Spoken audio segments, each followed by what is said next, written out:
Hey guys, so I wanted to come on here and just, talk about, how I feel that, Jellystone, today, of course, was its premiere for its second and final half of the show, Season 3B. And I'm going to say this quite honestly. I think, you know, what I said in the previous video, which, by the way, is gaining a lot of traction right now. I do appreciate that, guys. Thank you very much for doing that. But I have to say that what they did with Cindy's character in Jellystone, I think is great. Because like I said, what you got here with Cindy, and like I said, I mentioned this in the previous video, is you got a more sillier, more Looney Tune, Tex Avery-like Cindy Bear.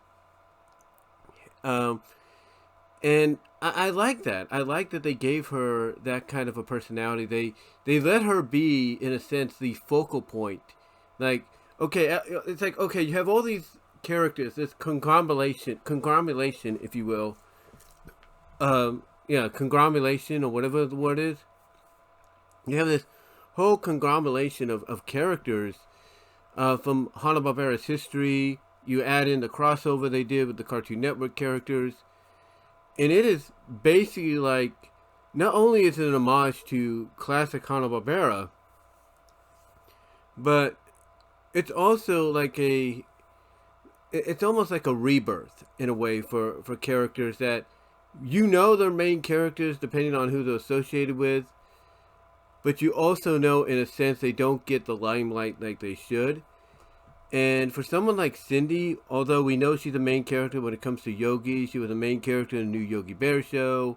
She was the main character, well, in the shorts she was a part of in the new Yogi Bear show. We know that she was a main character in Yo Yogi when she was when they made her a teenager. We know she would get sometimes made fun of, parodied, like in the Harvey Birdman Attorney at Law. But the thing is, outside of a lot of those, she was never like given true focal point, if you will, as a character. Like, you're the lead, you're what this show is going to be about, in a sense. Well, not be about in total, but you're going to be what this show primarily is going to lean on as like a lead protagonist, if you will. And I have to say they did a great job with her character. They did a phenomenal job. Now, true, not all episodes, mini episodes and full episodic specials, not all of them had her as the featured character. I mean, the last mini episode they had to close out the show, the camping trip, and she's not even in it. I don't know if they couldn't get the actress who voiced her to, reprise her role, but she's not even in the last episode. She's not. So, it's like, even though she's not in it, in a sense, even though she's not in that last mini episode, you could still feel like her presence is there. Like, it's like in a way she's meant to be there, but she's not. And you can kind of understand why, because of who her character is. Who her character is when it comes to her role in Jellystone Hospital and all that. And like a lot of shows, very similar to Jellystone, you can mix and match these episodes in any order you want. And continuity-wise, you can look at one mini episode and use it as an explanation as to why certain characters are not involved in certain with certain other characters. Like, you could say there's the Jelly, the Jelly Robo Battle episode they did, where she built some robot fighters for Augie Doggy and the Hillbilly Bear character. You could say that's why Cindy wasn't there. With Yogi and Boo Boo and Jabba Jaw and Lupe and all that for the camping trip. You can explain that as being a reason. Because, again, you could take the episodes, the mini episodes, and put them in any order you want. You can even say, hey, for the finale, I'm going to watch, Crisis on Infinite Mirths. I'm going to watch that as the finale and not as the mid-season premiere. You could do that. And it would actually work out very well, in a sense. Just drinking some Coca-Cola.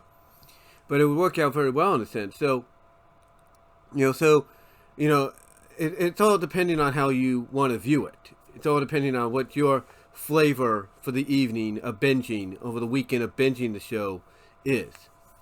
But getting back to Cindy, I think they did a tremendous job with her. They really did.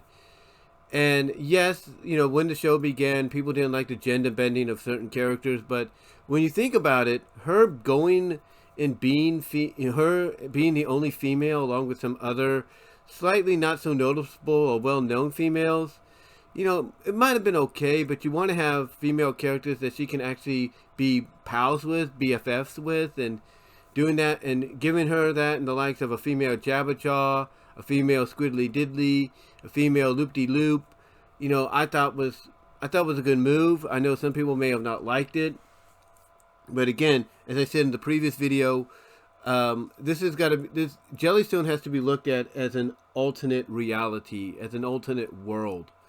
And these are alternate versions of the Prime characters that you know and love. And as I said in the video at the end, if they wanted to do a follow-up to Crisis on Infinite Mirth, you could do one where you have the JellyStone interpretations of characters like Cindy meeting the OG Prime versions of themselves, and you can have that nice little nice little interaction between JellyStone Cindy and Prime Cindy and everything. And if you want to have a callback to Crisis on Infinite Mirth in that situation with JellyStone Cindy and Mojo Jojo, and she lets Prime Cindy know about it, the interaction, the reaction of Prime Cindy to that, I think would be great. Just to see her be like, well, where I'm from, I'm with Yogi and no one else. So I don't know why you would want to go with somebody that in our world is the villain in a show. Have her kind of break the fourth wall there, or at least kind of hint at the fact that where she's from, Powerpuff Girls is a show and Mojo Jojo is a villain. So you could do that. If they could do that, I should say, and I think it would work. I think it would be an excellent kind of direction to go for a follow-up if they wanted to. But again, the way Cindy's portrayed in JellyStone, her interacting with her Prime version, and all that, the way they could play off each other, I think would be great. And again, this is why I think they gave her gender-bent female companions in Jabberjaw and Loop De Loop and Squiddly Diddly, because because basically it doesn't just leave her out and all that. I mean, you could have done the same with what's her name of the Hillbilly Bears, Flora. You could have made Flora Cindy's BFF, but again, the way they had her portrayed, she was more like working for the family business and everything. So, I don't know if that would work or anything, in my opinion. But to me, what they did overall with Cindy in JellyStone, I think was tremendous. I like what they did. I'm just surprised they didn't go too Looney Toony with her at times. I mean, there were moments you're thinking, oh, I never thought I'd see Cindy do that gag, or I never thought I'd see Cindy do this, or Cindy do that, and all that and everything. You basically look at that and you're like, wow, this is definitely an interesting take on Cindy. They just need to do a little bit more, add a little bit more substance, and we could have a total package, but they never did, as far as I know. I mean, there's the mini episode where Yogi and her and some other characters get Shazam's powers while he's off on vacation, and I'm thinking to myself, this, she's got the multiple arms deal, not out of her body, but behind her. I'm thinking, man, that would have been a great opportunity for her to melt. You could have had her, be like, I'm going to try melting into Puddle Lagoon, see what happens.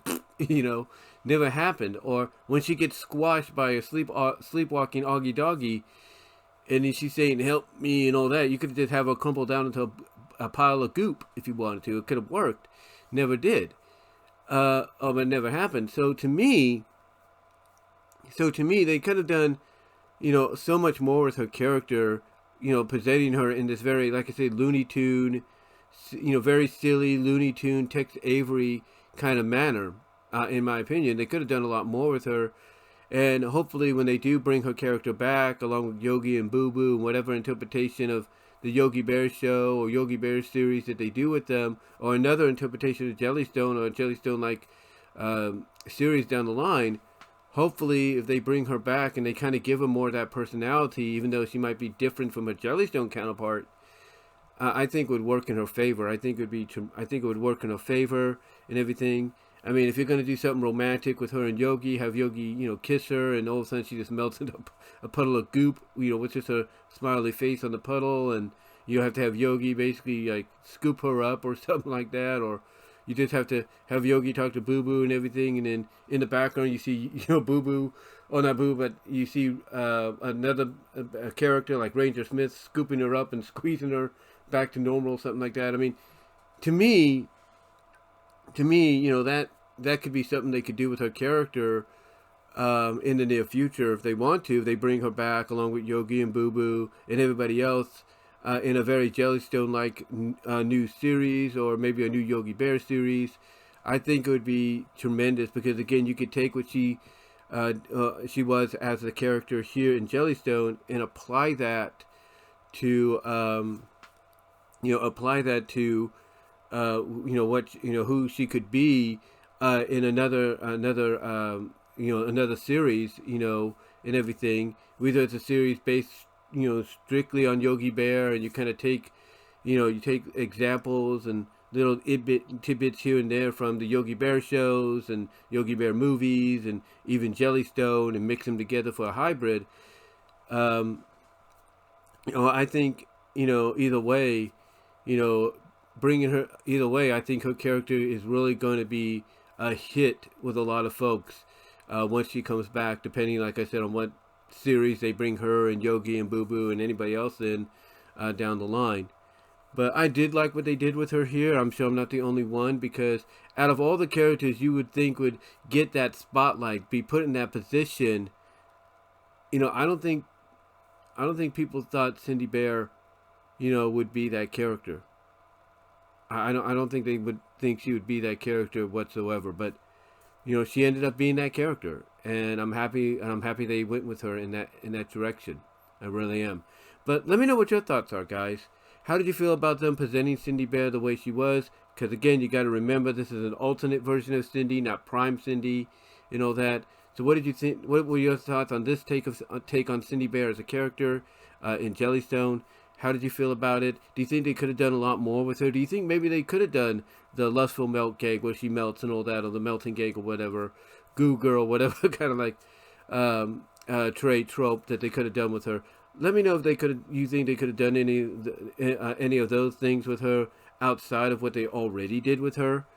And do you think if they bring her character back along with Boo Boo and Yogi and everybody else in a new series that's very JellyStone-like, or maybe just a new Yogi Bear show or series, do you think they should keep the traits of her character here and apply them to her in one of those shows if they do them? Do you think they should do that, as well as add in little tidbits from classic Cindy and all that as well to go with it? Let me know in the comment section down below. Love to hear your thoughts on it. As a fan of the character myself. But guys, that's all I'm gonna say for now. Let me know again your thoughts and everything. What did you think about her character and all that? And yeah, that's all I could say. So till next time, do all the things. Like the video, ring the bell for notifications, subscribe to the channel. Click on the links in the description to find my content elsewhere. You can find me at all your favorite audio and video podcast affiliates like iTunes, iHeartRadio, Spotify, Pandora, Audible from Amazon, Radio Public, Overcast, wherever there's a podcast, you can find mine there. Also you can find me at VENMO at BW Roses, Odyssey.com at BW Roses.5. You also find me at Rumble.com at BW Roses. You can find me at Patreon.com at BW Roses, where I have a new video, Patreon exclusive video for the $3 and $5 tier there. Go support me on that. $1 tier.